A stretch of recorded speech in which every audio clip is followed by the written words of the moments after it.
죄성이 그러니까 굉장히 겉의 포장지는 사람의 인권이라든지 또 그 한 사람 한 사람의 권리 이런 거를 굉장히 존중해주는 포장인데 그 안에는 사실은 인간의 타락한 죄성이 담겨져 있다는 거.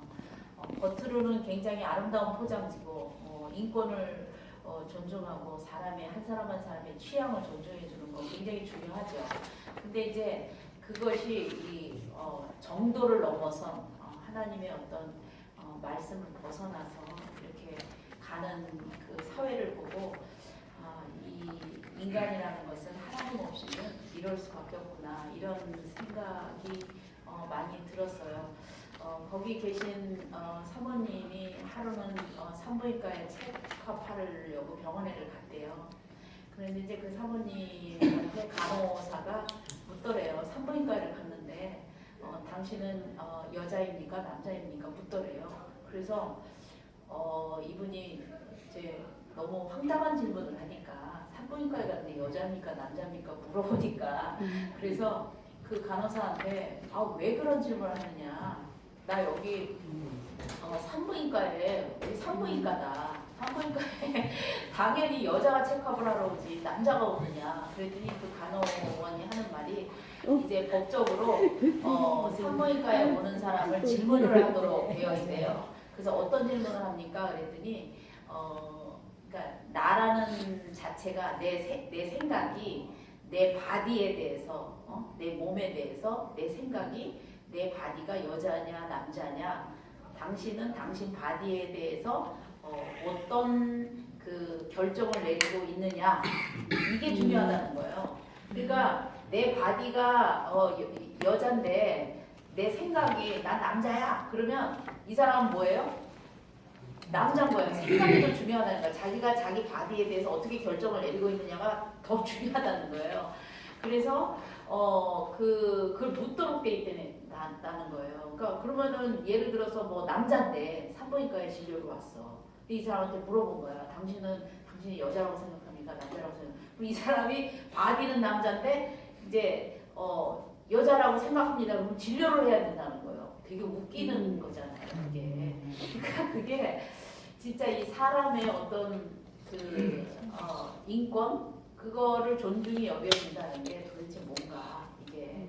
그래서 이제 무슨 서류 이런 거에도 이제 바뀐대요. 남성, 여성, 중성 이렇게 또는 남성, 여성, 기타 이렇게. 그래가지고 자기가 자기의 신체나 몸에 관계없이 자기 성 정체성을 이렇게 결정을 한다는 거죠. 그래서 자기가 남자이지만 나는 여자라고 생각하는 사람이 여자 화장실 가고 여자들만의 공간에 얼마든지 들어갈 수 있고 그러니까 그런 사회로 이 사회가 갔다는 거예요. 그래서 참 제가 그런 이제 실제로 일어나는 상황들을 이렇게 보면서 이제 대한민국이라는 나라도 선진국화 된다는 것이 과연 뭐 기술의 발전 이 차원을 지나서 이 사람들의 어떤 그 개개인의 취향이나 개개인의 성향을 너무 인정해주고 존중해주다 보니 이제 하나님의 창조 질서가 파괴되고 그래서 이 세상은 결국은 심판이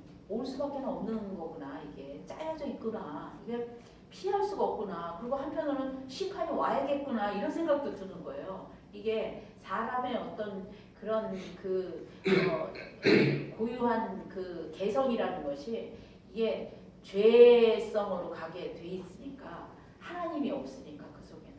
그래서 그런 그것들을 보면서 참 마음이 안타깝고 다시 한번 이 사람의 죄라는 게 뭔가를 이렇게 심각하게 생각해보는 그리고 이 죄의 문제를 해결할 수 있는 건 사람에게는 없는데 하나님뿐인데 우리가 이런 것을 더 정말 말하고 가르치고 이게 이제 특별히 여러분은 그런 일을 하시는 분들이잖아요. 어떤 뭐 규모는 작지만 또 어떤 사회의 그 리더자로서 일을 하시는 분들이기 때문에 이 사람의 인권 중요하죠. 당연히 중요해요. 그러나 그것이 하나님의 창조 질서와 어긋나게 할 때는 그것을 볼 수 있는 안목도 있어야 되고 그걸 관찰할 수 있는 그런 말씀적인 능력도 갖춰야 되는 게 우리들이 아닐까 그런 생각을 해봅니다.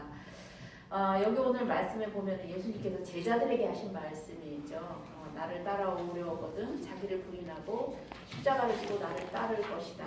여기서 자, 예수님께서 이 땅에 오셔서 그 십자가 위에서 해결하신 것은 사람의 죄성이에요. 죄성을 해결하셨어요.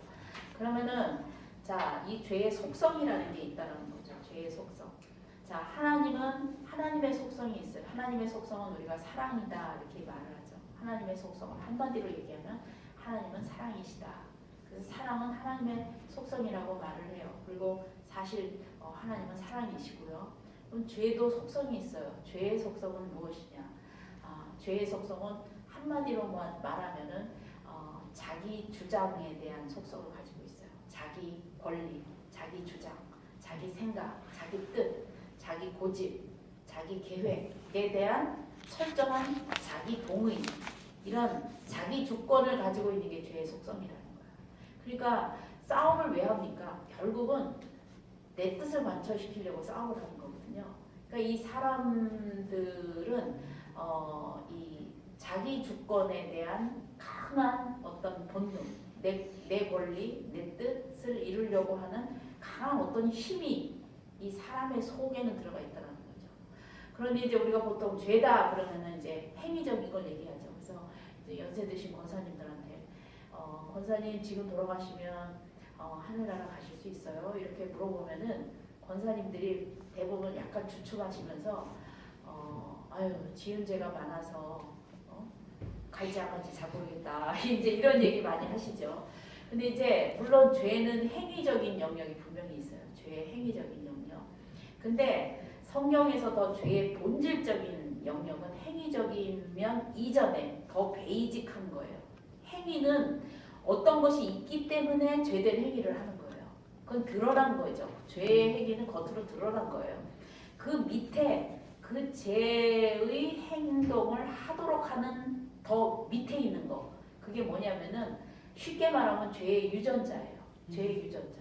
죄의 유전자를 가지고 있어요. 사람은. 그게 죄인이야.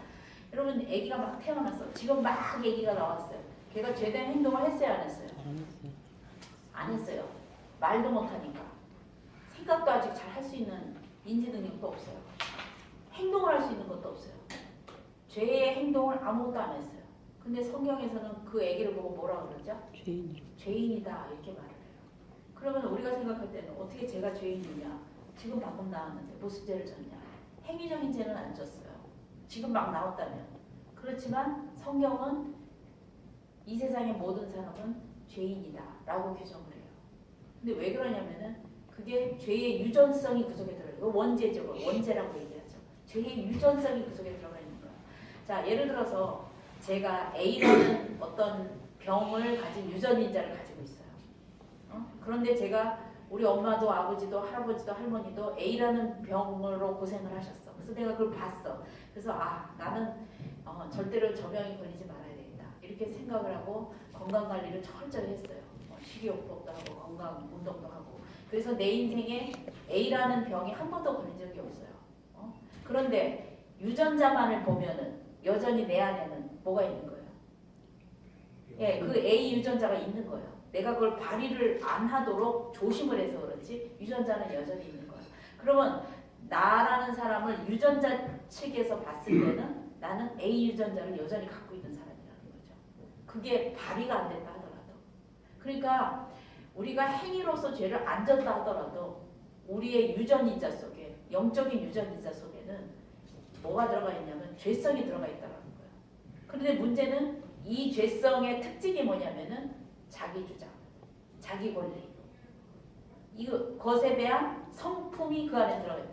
죄의 성품.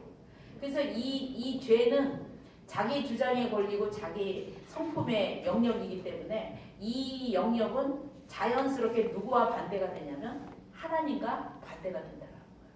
자, 하나님의 성품은 사랑이에요. 하나님의 성품.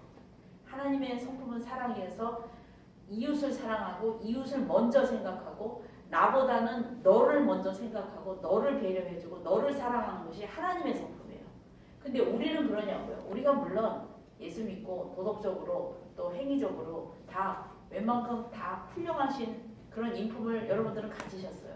그렇다고 해서 나를 먼저 생각하는 게 없어졌느냐? 그렇진 않다라는 거죠.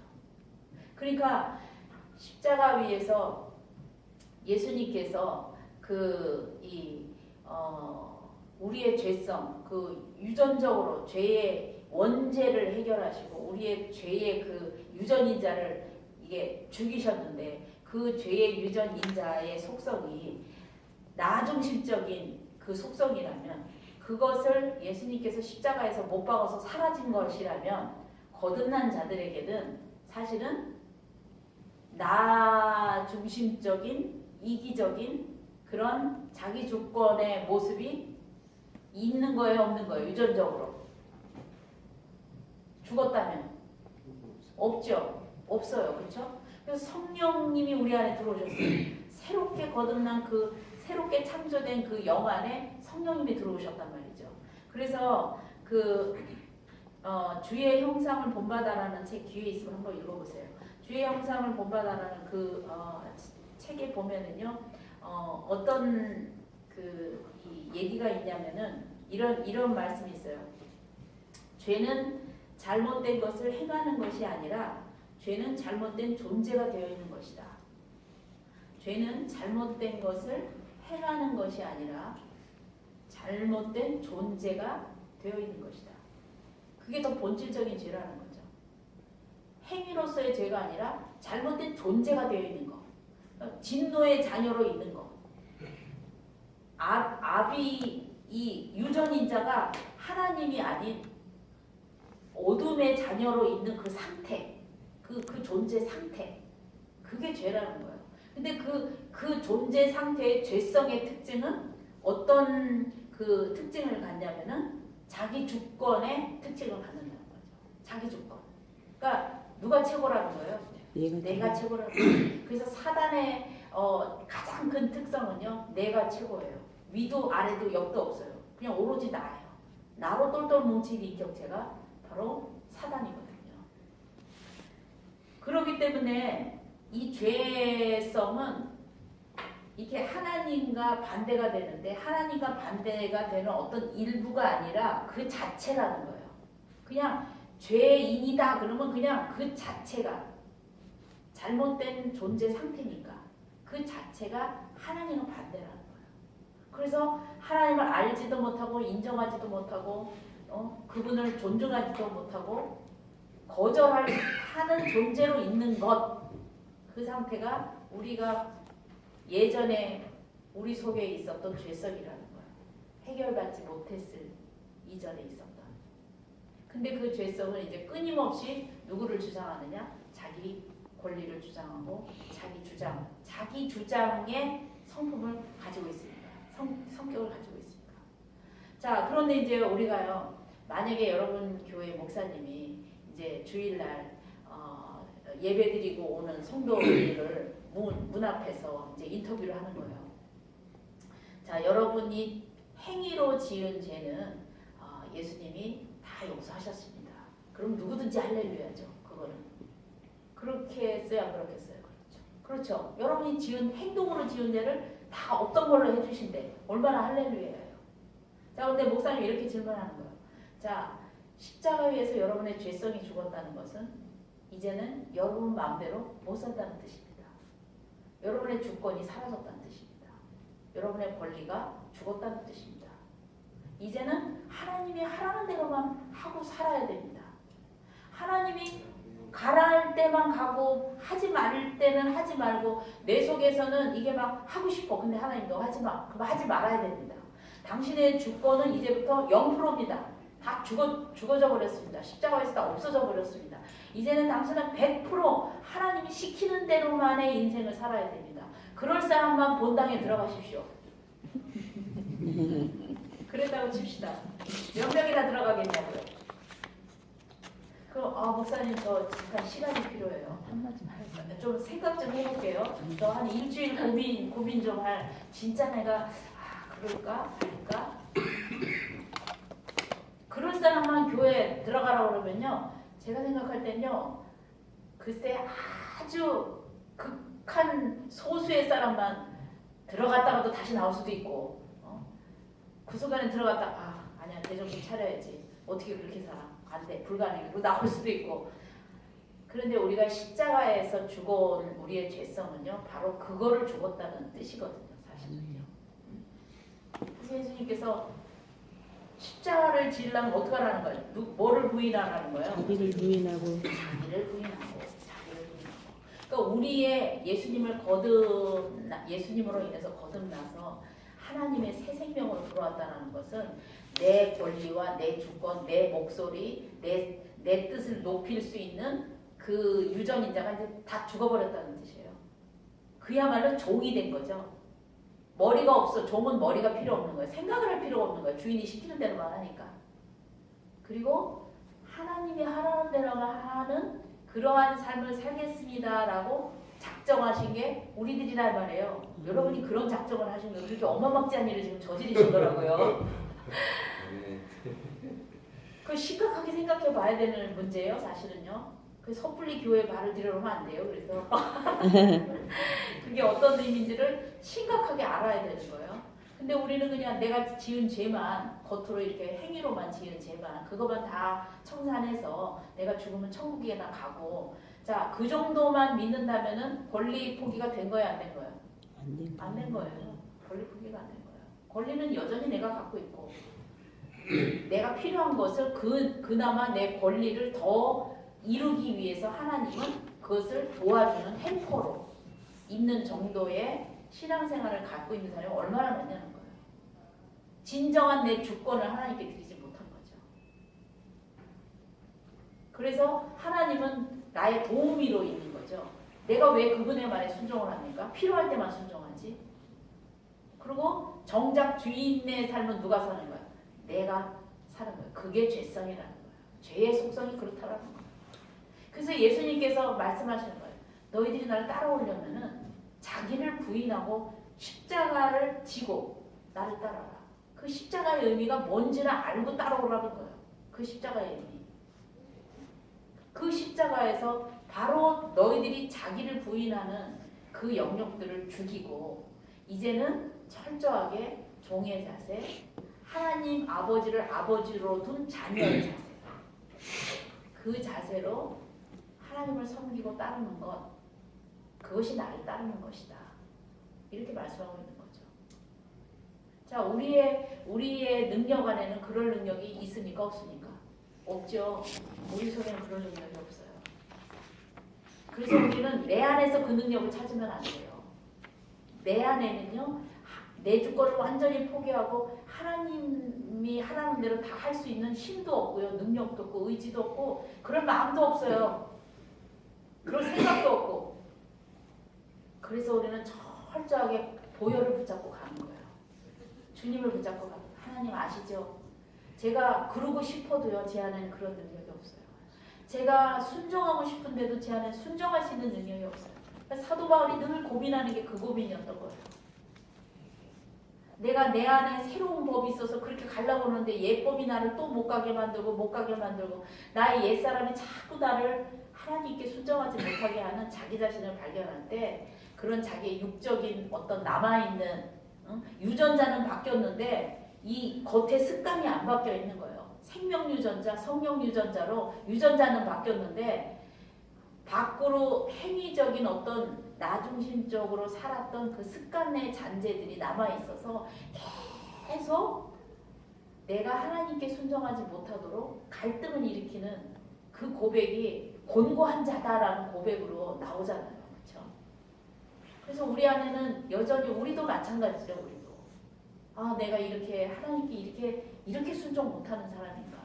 그러면서 또 엎드려지고 또 겸손히 그분을 붙잡을 때 하나님께서 우리에게 힘을 주시고 능력을 주신다는 거예요.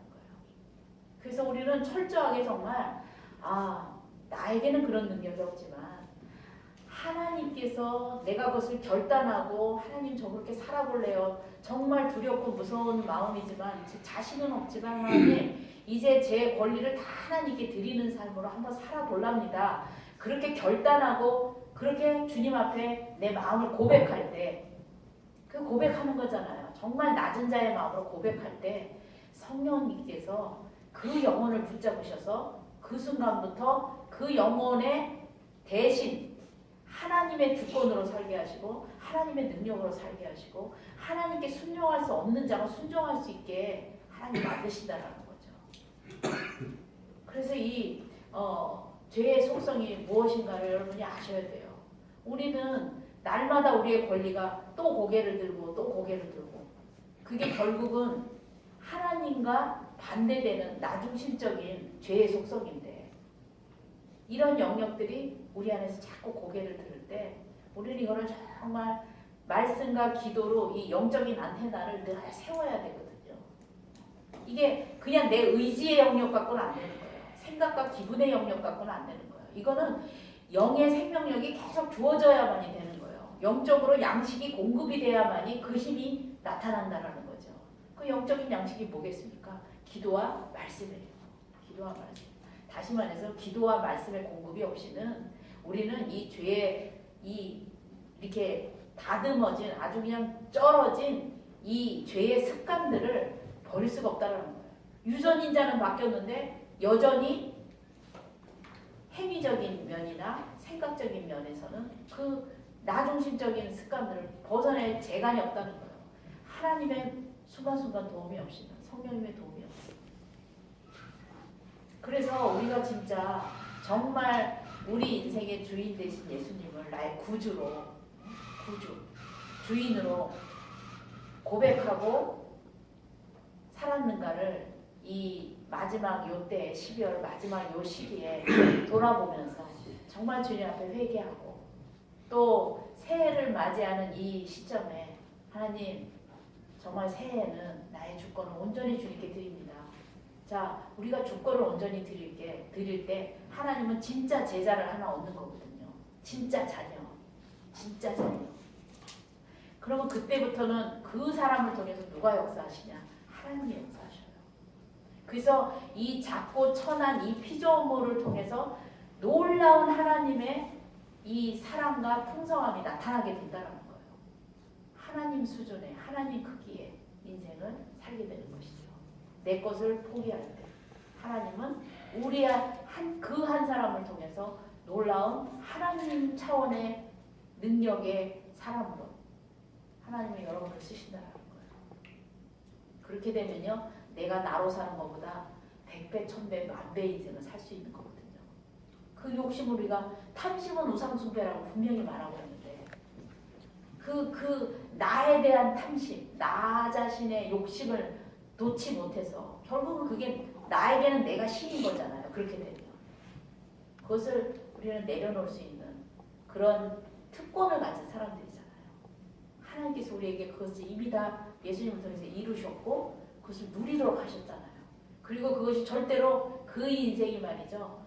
비참한 인생이 아니거든요. 사실 진정한 축복의 인생이고 하나님 손에 주인이 하나님이시고 왕이신 하나님께서 그 인생을 보호하시고 또 채우시고 사용하시는 놀라운 인생이잖아요.